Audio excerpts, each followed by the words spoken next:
Welcome to the Wild Crone Wisdom podcast with your host, Vinutha Mohan. In this episode, we explore the prison we create for ourselves using invisible ropes and unchallenged narratives. How can we free ourselves from these prison walls? And who has the key? The biggest prison is in your own mind and in your pocket. You already hold the key. The willingness to risk, the willingness to release yourself from judgment and reclaim your innocence, accepting and loving yourself for who you really are: human, imperfect, and whole. Edith Eger. Have you ever felt trapped by invisible forces, wondering why you stay in uncomfortable situations that hurt you or sometimes harm you? A parable from Indian folklore may shed some light on this feeling. In rural India, even today, washermen and washerwomen collect your dirty laundry, load it up on their donkeys, and head to the riverside. There, they wash and dry your clothes and bring them back in the evening, clean, dry, and ironed. So one day, a washerman loaded up his donkey and walked several miles to the nearest river to wash the laundry. Once there, he realized that he had forgotten to bring the rope to tie his donkey to the nearest tree and feared it would wander away. It would take several hours to retrace his steps back home, and his day would be ruined. The washerman was at his wits' end. He relied on his daily wages to put food on the table.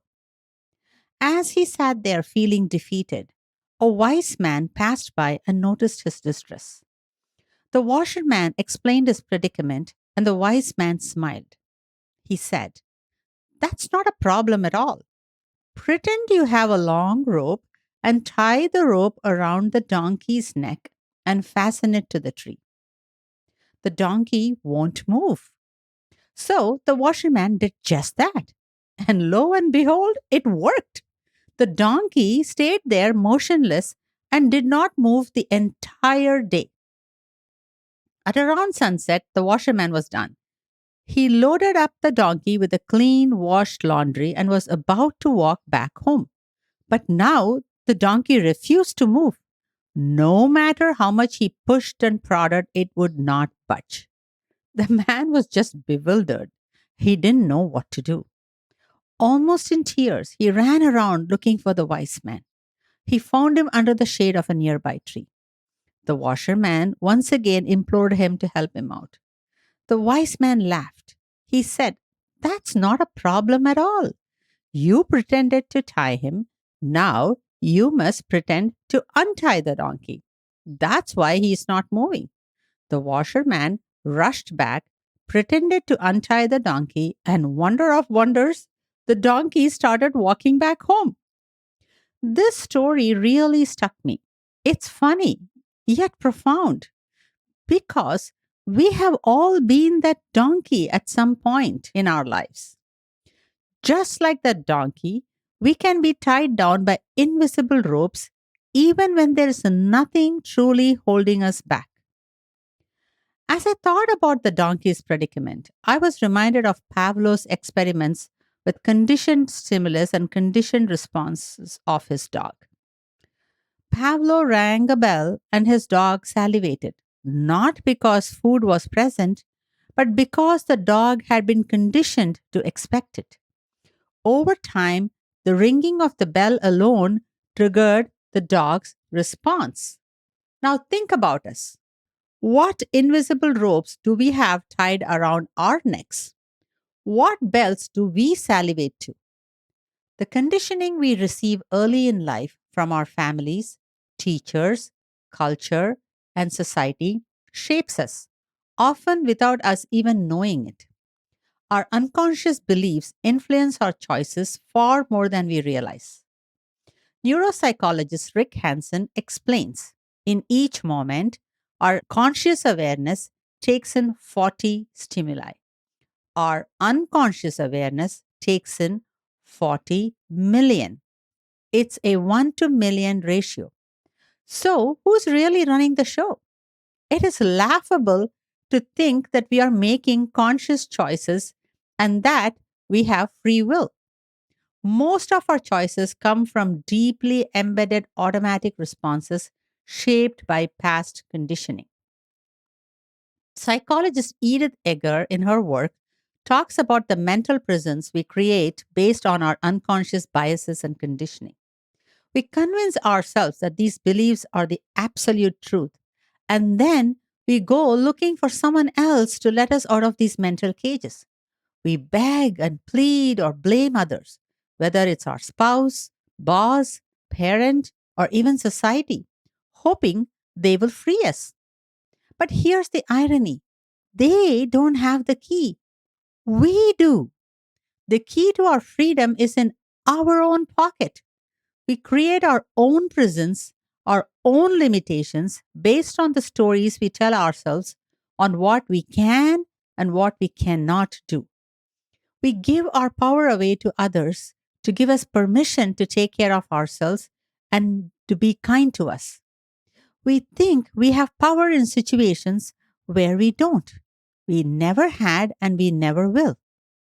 We try to control life, other people, situations, emotions, outcomes, and often feel helpless and hopeless. And worst of all, where we do have power, we do not exercise our agency to reclaim that power. This reminds me of a story from Glennon Doyle's book, Untamed. In her book, she talks about her friend Ashley, who finds herself in a hot yoga class, unable to bear the heat. At the beginning of the yoga session, the teacher, the prison guard, wants the class to not leave even if they feel hot. Feeling nauseous and lightheaded, Ashley sucks it up and suffers through the entire class. At the end, she rushes out the door and pukes in the bathroom. She asks herself, "What is wrong with me? Why did I stay and suffer? The door wasn't even locked." In my book club discussion, Ashley's bewilderment deeply touched a chord in all of us. How many times have we all asked ourselves the question, why did I stay and suffer? Whether it's in a toxic relationship, friendship, work environment, miserable social situation, we seem to develop a kind of paralysis and freeze, looking for permission from an invisible prison guard, washerman, to let us out, untie the ropes. Only no one else can do that. We must be the one to find the key and unlock us, untie ourselves. So, what invisible ropes are you holding back? And what invisible ropes are holding you back? What beliefs, expectations, or fears are keeping you tied down, making you feel powerless?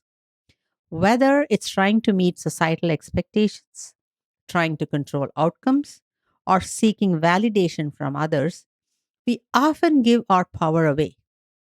We wait for someone else to give us permission to take care of ourselves, to leave situations that no longer serve us, or to just say no. The donkey, Pavlov's dog, Ashley, me, you all share the same predicament. We are all tied by those invisible ropes. Unless we find the courage to risk disappointing others and give ourselves permission to untie ourselves, we will be left to the mercy of the washerman to untie us. So, what will you do today to start untying the invisible ropes in your life? Take a moment to reflect and start freeing yourself. After all, the key is already in your pocket.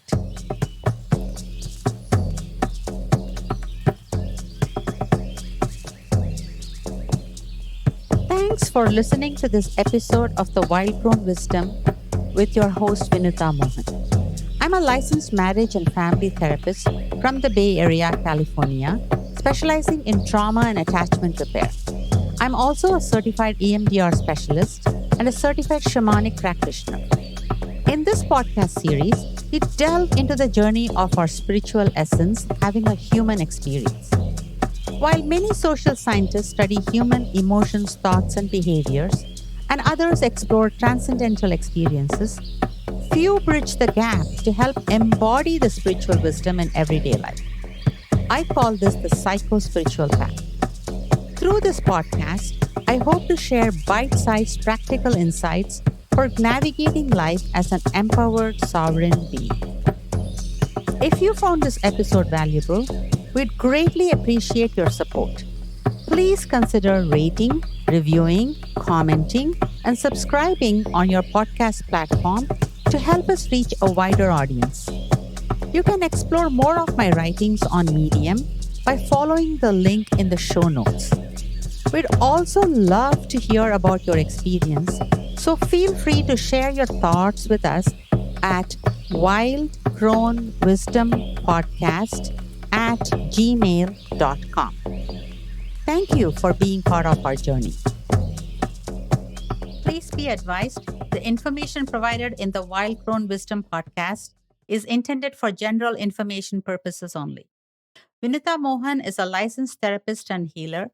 However, the content shared in this podcast does not replace or constitute professional advice, therapy, or counseling.